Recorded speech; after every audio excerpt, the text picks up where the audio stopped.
నాటేసే అప్పుడు ఏం అడుగు మందు వాడాలి, ఏం వాడితే మంచి ఫలితాలు ఉంటాయి, ముఖ్యంగా చౌడు భూమి కలిగి ఉన్న రైతులు ఈ వీడియో తప్పకుండా చూడాల్సిందే.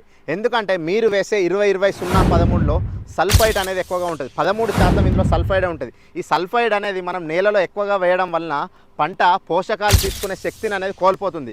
కాబట్టి రైతులు వీలైనంత వరకు డిఏపి వేయండి. డిఏపి అంటే డిఏపిలో ఉండే 18-46% అనేది అందులో సల్ఫైడ్ అనేది ఉండదు. కాబట్టి వీలైనంత వరకు డిఏపి వేయండి. లేదంటే ఇంకా ముఖ్యంగా మీరు పొటాష్ కలిగి ఉన్న ఎరువు వేస్తే ఇంకా మంచిది. ఎందుకంటే ఈ పొటాష్ కలిగి ఉన్న ఎరువులో మనకు 14-35-14 ఉంది మార్కెట్లో, లేదంటే 1616 అని ఉన్నది, లేదంటే 1717 అని ఉన్నది, లేదంటే 12-16 అని ఉన్నది. ఈ పొటాష్ కలిగి ఉన్న ఎరువు వేయడం వలన పంటలో రోగ నిరోధక శక్తి అనేది పెరుగుతుంది. ఈ రోగ నిరోధక శక్తి పెరగడం వలన పంట దిగుబడి పెరుగుతుంది. ఒకటి నెక్స్ట్ పంట తెగుళ్ళ నుండి కూడా మనం కాపాడుకున్న వాళ్ళం అవుతాం.